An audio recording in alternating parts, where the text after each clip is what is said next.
Hello? Hey Brian. Hey Nathan, how you doing, buddy? All right. It's funny that you're sending out this budget sheet because I literally just did this yesterday. I started making my own. Oh, really? Okay. Yeah, so I'm already incorporating some of the things I found in yours now. What'd you think of it? That's pretty good. Yeah, I took a long time and got a lot of feedback based off of other people. I thought it was Yeah, pretty it looks good detailed. too. It looks what? It looks good too. Oh, thank you. Appreciate that. Yeah, it took a while to tweak some things. Like it seemed like I was always missing something. That's why I have other spaces, and then I can do it the other way too, like the portrait version of it. So, Hmm. so if you don't want it, up and down, and we can go left to right with it. Oh yeah, I gotcha. Sometimes Yeah. people like to visualize things in a certain way, so Hmm. just help that way. But overall, yeah, Yeah. I was pretty happy with the result of it, and budgeting is a big part of this, for sure. Yep. And it doesn't come easy to a lot of people. It's easy to tuck it away somewhere and forget about it. How's everyone else doing? How are you doing, Fantasia?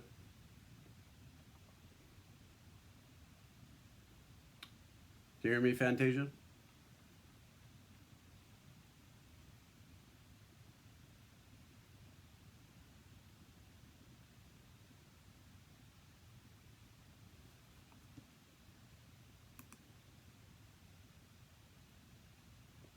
Hello, Mary.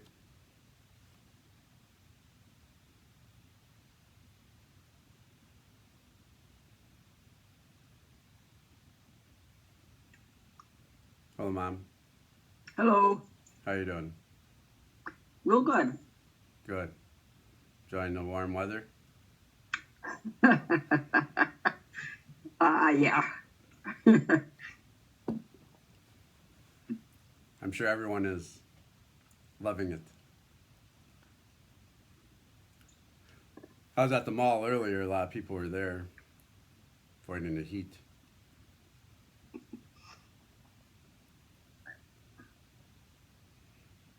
Hello, Van. Hey, hey, this is Mary Jane. I just want to say thank you for doing this. It's been years I've wanted someone to like kind of explain stocks to me. I couldn't find anyone.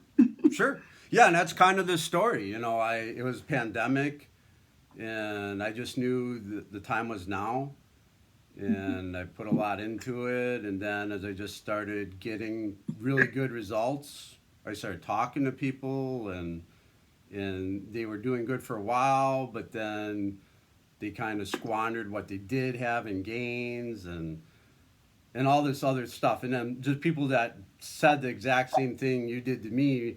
And that's just why I got this going. I was like, so I created a website, Make Stocks Fun. And that's really what it's about. Stocks are really easy when you just simplify the whole process.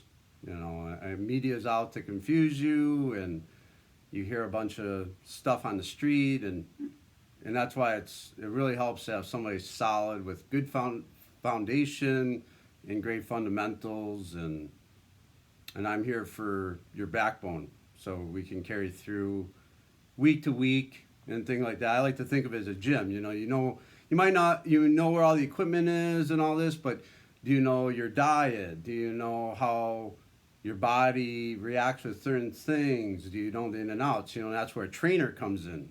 The trainer not only keeps you in line with your day-to-day goals, but he knows also the in and outs of your diet and everything else to go along with your life to balance everything out. Does that make sense? Yep. Yeah. Yeah, so it's very necessary not only to, and that's why a book only goes so far, because you read a book and then all of a sudden you start confusing with your own internal thoughts, and you have trouble deferring which is which, and things like that. So it definitely helps to have a mentor on your side and can progress as we progress. Hello, Anita. Hi, Brian. How are you doing? Good. Hello. Hello, Phyllis. Yeah, we had 18 people signed up today. So last week there was a lot of good turnout. I think 14 people signed up, and that was pretty close to that number. I think maybe 14, but I've seen 13 a couple times. I looked at it. We'll begin here very shortly. 1, 2, 3, 4, 8, 9, 10. We got 11 people right now. I'll just give another minute here, and then we'll just get right into it. Yeah, the reason for this week, a lot of people, you read the headlines, and I think most of that is true. People are like check to check type people. So a lot of people can relate with this week's campaign of being broke and trying to find a way because they understand the importance of stocks. It's just how to fit it into your lifestyle. So stocks explained to the beginner. This is episode 10, believe it or not. 2.5 months into this. It's crazy how the time flies. My website, Make Stocks Fun. If you want a transcript of today's seminar, kindly email me, Brian King at Yahoo. Brian, Yes. I don't see anything except your picture of you. Okay, let me. I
don't know what's going on here. Let's see.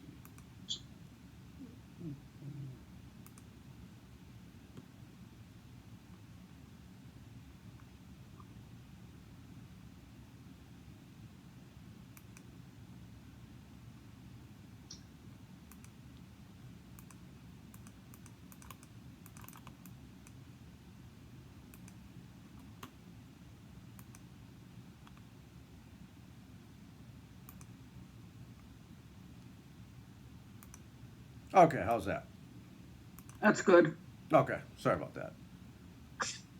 Okay, so if you want a transcript of today's seminar, kindly email me, Brian King at Yahoo, or direct message on the meetup.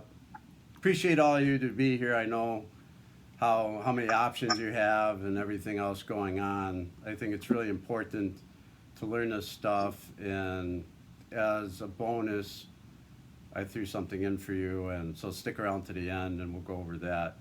My name is Brian Reich. I am a successful stock investor. My goal is to become a stock millionaire. In these sessions, I want to pass on my knowledge of wins and losses so you can enjoy the success I have today. Week's 10 introduction and today's important lesson will go over how to find money hidden inside your budget. A dollar saved truly is a dollar earned. I think everyone would agree, when trying to make additional income, the easiest place to find it is in your budget. How can you be expected to find quality companies by going over their financial reports when you're overlooking the most important one, your own? Before we dive into budget, we need to look at your psychology.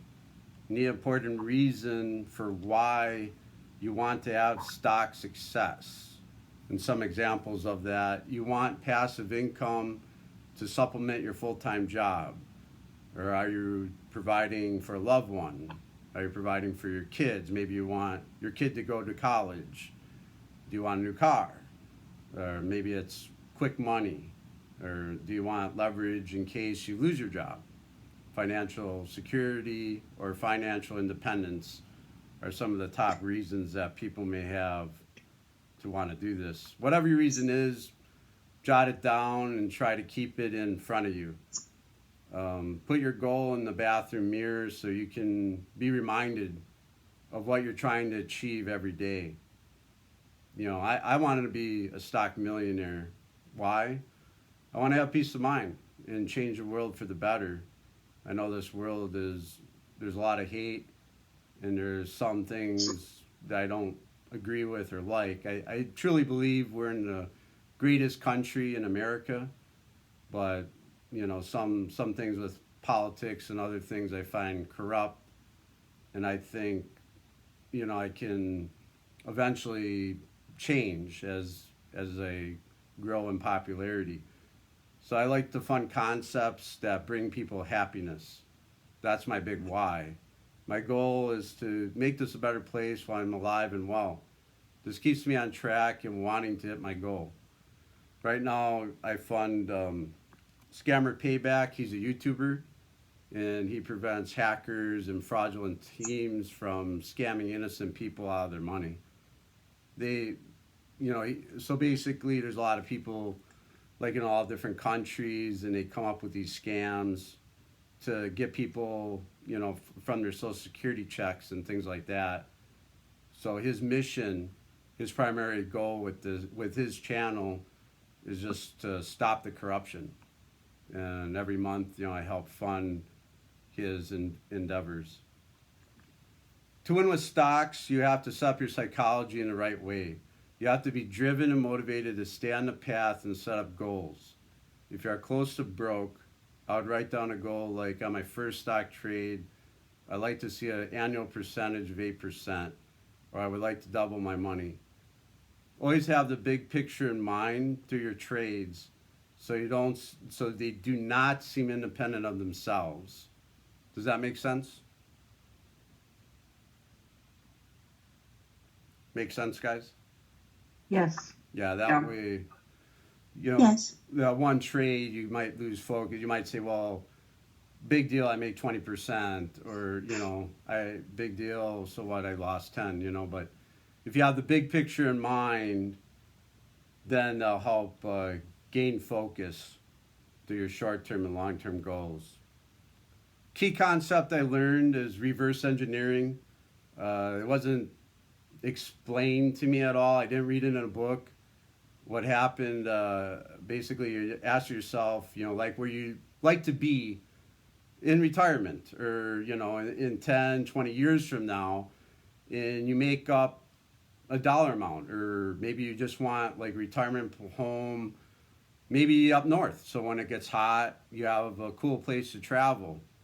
And whatever the case is, you know, so basically like 20 years, you want 1 million, you can count down from there and see what you need today to make that happen. So what happened to me is I was in Milwaukee, I had a duplex, and on a January day, I had to shovel out my car on the way to work to go to my job, basically. So I was like, Brian, do you really want to do this in 20 years?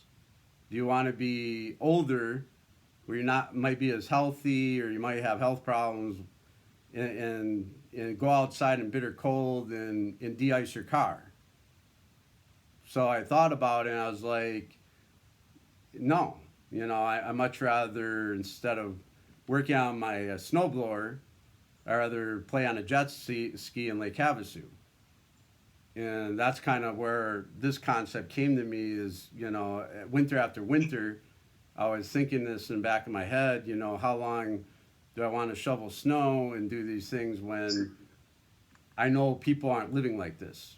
So I had a goal in mind, which was Arizona, and it took a while to get there. You know, in 2005, I had my goal. It took me 5 years to come here because, you know, like I had an investment property and I couldn't sell it the way I wanted to, and transition myself until the stars aligned and everything made sense.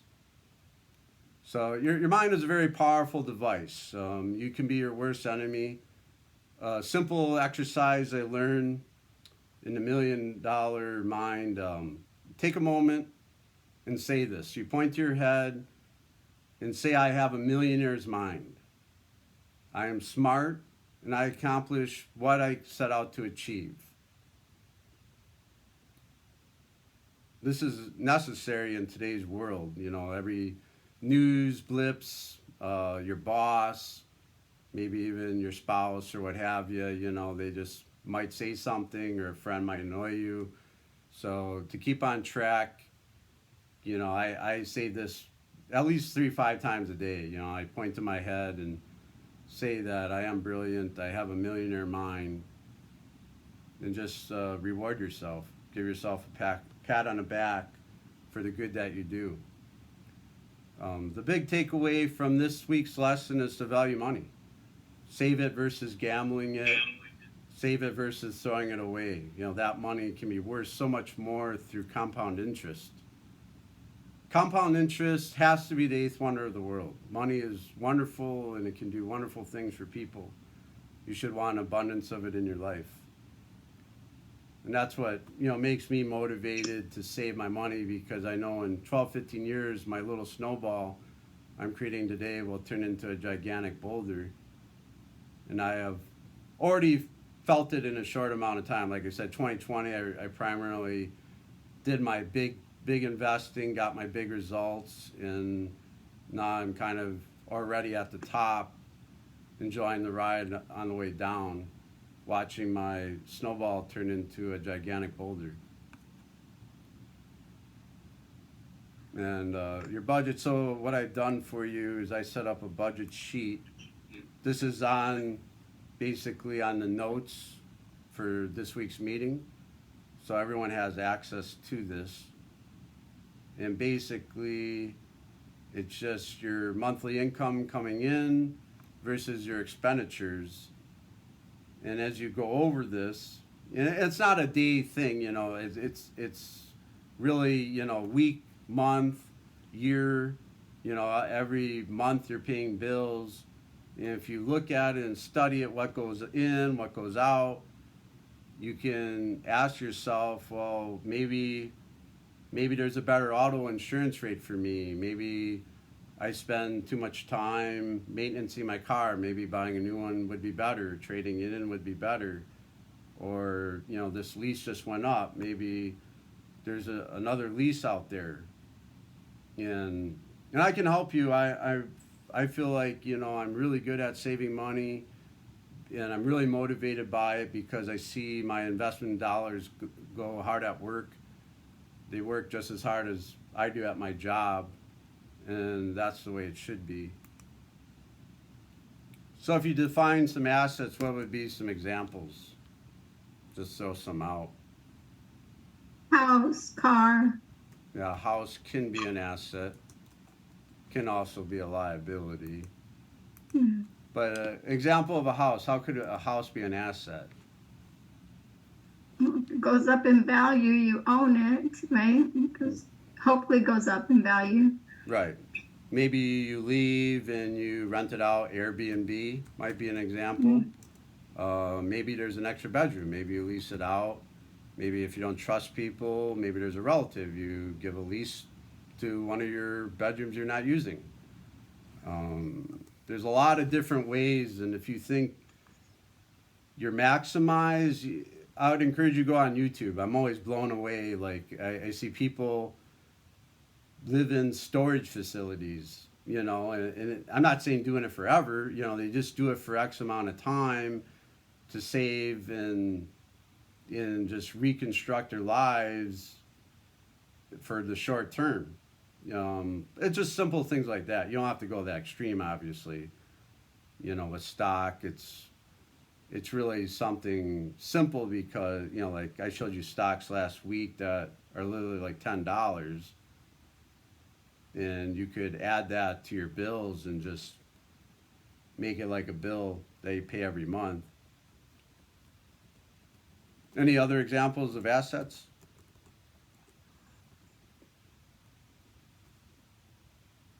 Like, I don't know, collector's edition items, or maybe you have rare coins, maybe you have a rare car, maybe you have rare comic books. Yeah, collector. I collect myself. I love the idea of collecting. Money continues to weaken, and as it weakens, your valuables go up. You know, like my die-cast Cars were typically always 98 cents for the longest time. And what happened? Inflation. So now you can't touch anything for $1. Now it's $1.18, $1.25, $1.53. So instantly I made 18% on all my Hot Wheels just like that, you know. So that's just an example of how collections can definitely be considered assets. It's always good to have your money in different things like that. I mean, your car might be an asset. There's like ad wraps and different things that are out there that, you know, sometimes you can get an ad placed on your car depending on how much you drive and things like that. There's a really abundant ways of looking at things, you know, and these type of seminars can help expand your mind to get you thinking maybe about some things you haven't thought about in a while. Maybe you're really good with money, you have a budget, but, you know, this can remind you that things come up all the time. You know, we live in a very technological world where new advances come up and new ways to think about come up all the time, you know. And expenses, maybe name some expenses. Insurance, utilities, All right, insurance is a good one. Utilities. Yeah, utilities are always there. car payment. Yeah, car loan. And car loan, they have this thing called prosper.com. You can check it out. So if you have a higher interest or you need help paying bills, you can go on Prosper, and it's possible you can look for a different rate because you have independent people wanting to take on loans for interest. So if you have 7%, you can go on Prosper and fish around and maybe get 3.5%, 5%. So that's an example right there of something that could save you money. I put down what I felt cost you the most amount of money. I think bad relationships are number one in my book. I think, you know, relationships are bad. They cost you money. They ruin you mentally too. And it doesn't last for a day or two. You could literally beat yourself up for decades. And, you know, it's hard. You know, relationships are very hard. It's something I struggle with on myself. Just try to avoid bad relationships. Try to get people that are in line with you as much as possible. Buy reliable used cars. Consumer Reports has reliable information. I used it to buy my Nissan Maxima. I've been very happy with my Maxima over the last 7 years. If everything runs as good as it does now, I'll keep that car for 20, 30 years. Like I absolutely love it. I take really good care of it. I follow all the maintenancing and everything like that. There's this money saving guide named Clark Howard. He has his own radio show, and he says keeping a car over 10 years can save you as much as 5 years from your retirement. Cars are very costly. Food, as food goes, you know, obviously it's a daily expense. There's numerous reports that Americans just overconsume in this area. And YouTubers come out all the time saying how fasting is healthy on your body and your wallet, and maybe that's something you would consider. Big ticket items, always get 3 quotes. If the item is over $1,000, you know, go to multiple stores and have it sourced. Maybe check, you know, discounts at local stores or what have you. Or even Amazon has some discounts, you know, freight damages and things like that you could look into. Even if you're tight with finances, more likely, you know, you're paying your bills on time. If you can afford it, you know, just pretend like a stock is a bill and just pay that like you do a bill. You know, most companies on the stock exchange have DRIPs. They're called DRIPs, or dividend reinvestment plans. And you can set up something automatic, you know, right from your checking or your credit card or however you want to set that up. But the key is to start doing it when you have a budget and you feel comfortable and knowing what your expenses are and what's coming in and out. Any questions on that?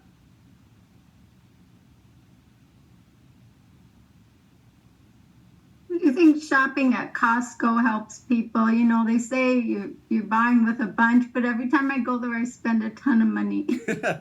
Yeah, I mean, it helps, you know, to know these things.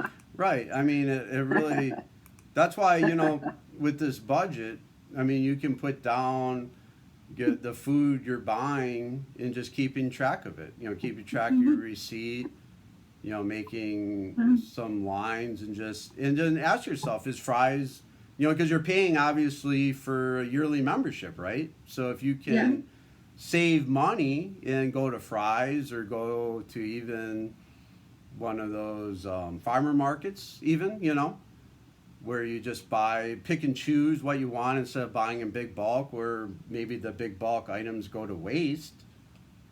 Maybe that makes sense, and then you can scrap the annual plan. You know what I'm saying? So you can save money right off the top.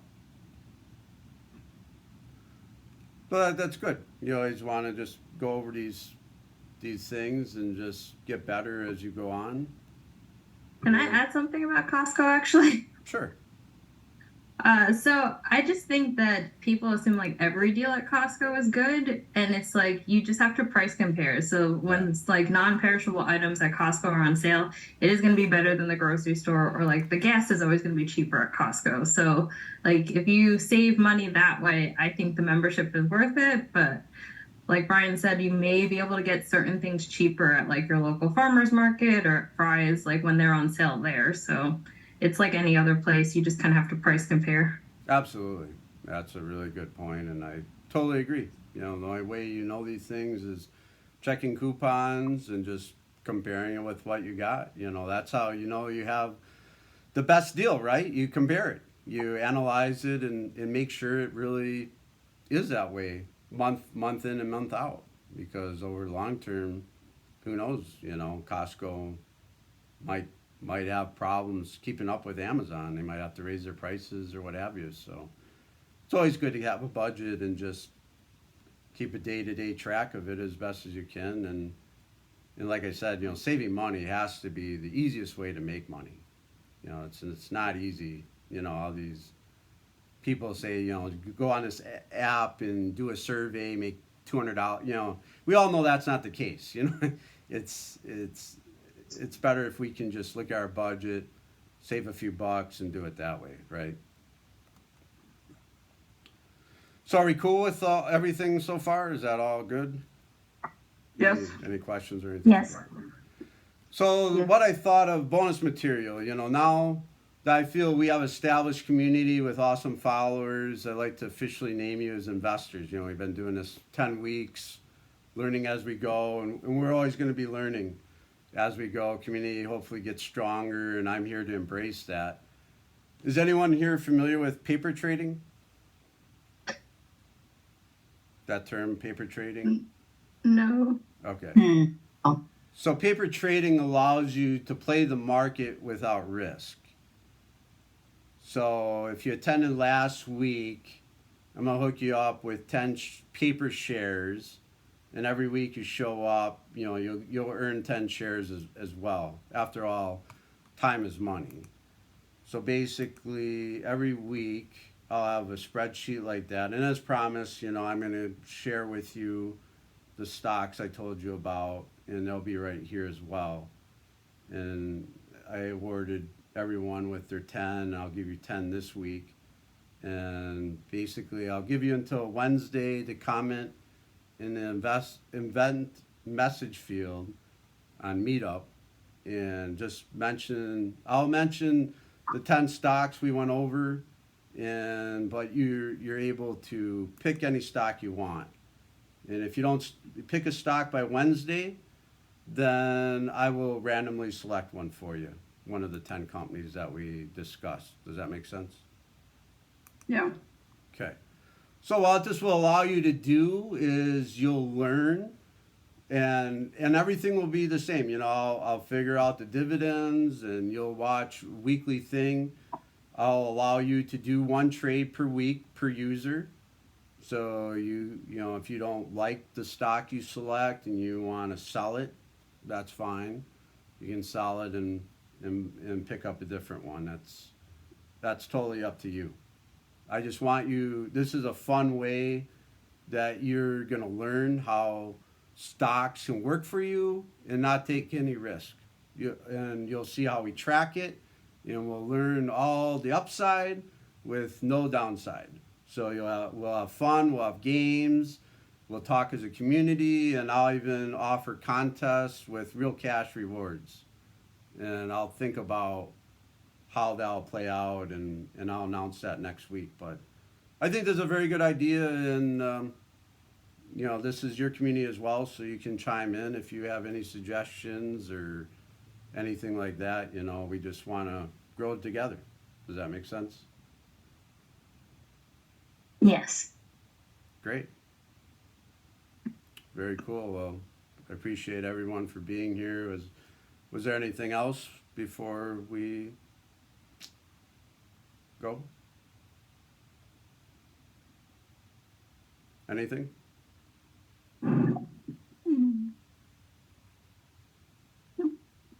You understand everything? I didn't hear you. We will gradually grasp everything, but thank you for your time and information and helping. What did you say? I didn't hear you.